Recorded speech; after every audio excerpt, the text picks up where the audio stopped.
सप्तान साहब, ये तो लगता है कि किसी भी सूरत इलेक्शन नहीं होने देने, ना गवर्नर ने ना इलेक्शन कमीशन ने। जी, बिस्मिल्लाहिर्रहमानिर्रहीम। पहले तो मैं, अगर आपके पास टाइम हो तो आधे मिनट में मैं हाई कोर्ट में जो कंक्लूड किया है वो मैं आपके ऑडियंस के लिए मैं पढ़ दूं। जी जी। ये लिखा हुआ है इन व्यू, और ये उनका कंक्लूजन है। इन view of the constitutional provision mentioned above and judgments of the Supreme Court of Pakistan, the prayer made in the consolidated petition is allowed, and Election Commission Pakistan is directed to immediately announce the date of election of Provincial Assembly of Punjab with a notification specifying reasons after consultation with the Governor of Punjab, being the constitutional head of the province, to ensure that elections are held not later than 90 days as per the mandate of the Constitution।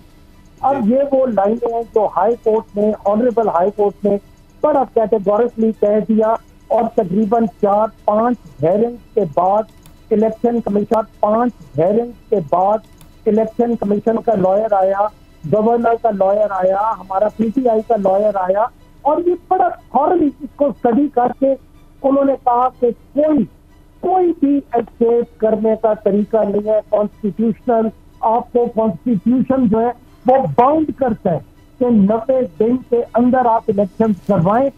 अब election commission ने कहा कि हमने federal government से पूछा तो वो funds नहीं दे रहे, तो ऑनरेबल जज साहब ने ये कहा कि अगर आपको इस तरह की एम्बिगुइटी है तो आपने गवर्नर को फलां डेट को लेटर क्यों लिखा?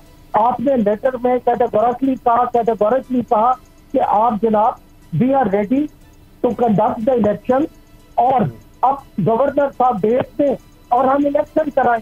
एक हाथ से तो आप बाय इलेक्शन करवा रहे हैं एमएलए से, और जहां असेंबली पूरी की पूरी डिसॉल्व हुई है, जो कि पूरे इलेक्शन करवाने वहां करवा रहे हैं, तो 70-80 जो आपको बाय इलेक्शन करवा रहे हैं पीटीआई वाले एमएलए का, वो क्यों करवा रहे हैं?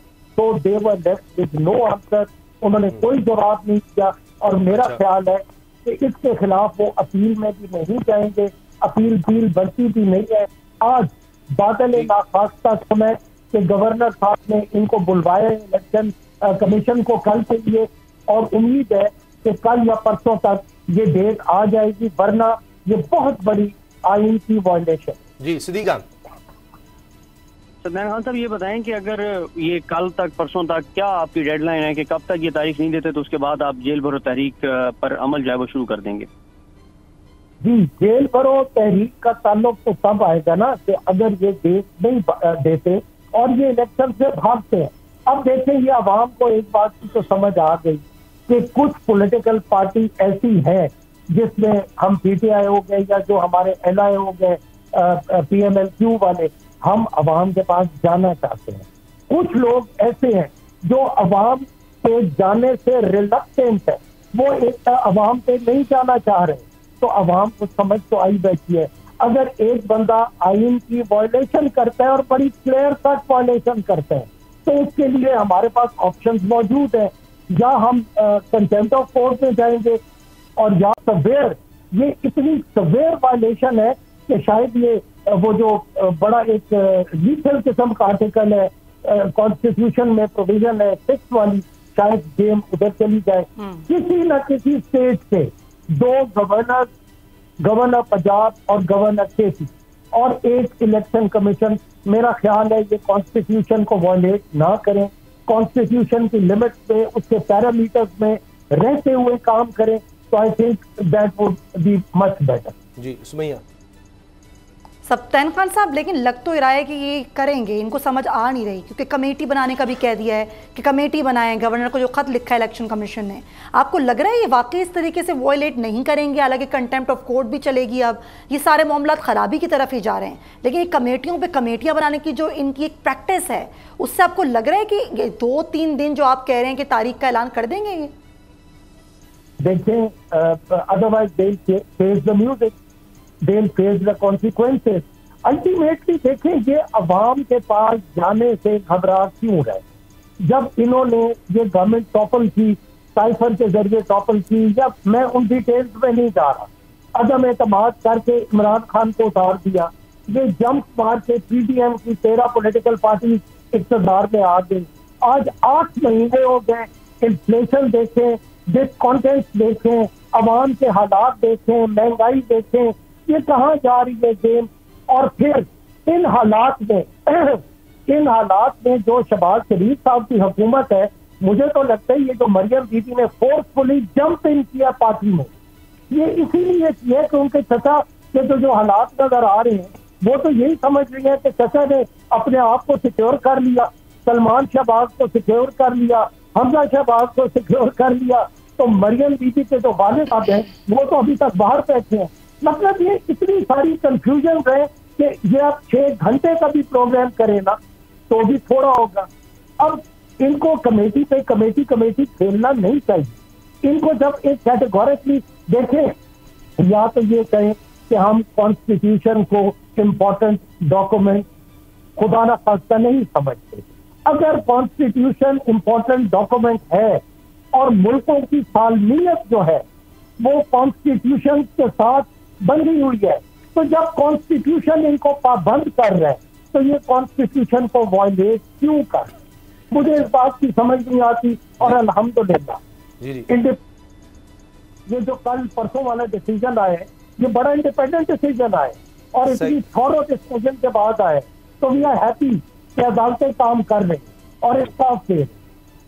अच्छा सिप्तान साहब, आपने ये बात बड़ी खूबसूरत कही कि जी आइन बड़ा वाज़ेह है, और लेकिन ये क्यों आइन की खिलाफ वर्जी कर रहे हैं। सर, जो IMF की शराइत पूरी कर रहे हैं उसके बाद तो समझ आता है कि आइन की खिलाफ वर्जी करनी पड़ेगी, इतनी महंगाई होगी तो क्यों वो जाएंगे, खुदकुशी करेंगे अगर इलेक्शंस में जाएंगे, तो उन्होंने वो करना नहीं। कहीं तहरीक इंसाफ यहाँ एक आइनी सोच के साथ एक मुश्किल में तो नहीं जा रही कि आप तो सारा जो सोच रहे हैं सियासी सोच या जितनी भी आपका गेम प्लान है, सियासी प्लान है, वो है जी आइन में ये है, आइन में ही है। हुकूमत तो इसको देख ही नहीं रही, वो तो आप पर बगावत के मुकदमे हैं, IMF की शराइत हैं, उन्होंने सोच लिया है कि आइन और कानून नहीं, उसके बाहर का खेल है ये इस वक्त, और वहां आपको शिकस्त ना हो जाए, क्योंकि आप तो आइन की तरफ देख रहे हैं, अदालतों की तरफ देख रहे हैं, और मरीम साहबा ने जजेस पर हमले भी दोबारा शुरू किए हैं कि ये किस तरह के फैसले हो रहे हैं, तो वो तो इस वक्त आइन और कानून से बाहर खेल रहे हैं। जी, जो पॉलिटिकल पार्टीज आइन और कानून से बाहर खेलें तो उनकी लाइफ कितनी होगी, वो कब तक बाहर खेलेंगी। अल्टीमेटली किसी न किसी स्टेज पे तो आइन के अंदर उनको आना पड़ेगा ना, या तो फिर ये करें कि आइन की किताब को बंद करके एक साइड पे रख दें, फिर जो जंगल का कानून हो जाए, जिसकी लाठी उसकी भैंस, जिसके हाथ में जो आए, जिसकी मर्जी, जो कोई कुछ करना चाहता है वो करें। देखिए, हम एक सिविलाइज कंट्री है, इस वक्त हम जेन्युइनली, लोग तो 70 साल से कह रहे हैं ना, या 60 साल से कि खुदा ना खास्ता अब भी पाकिस्तान में बड़ा क्रूशल टाइम है।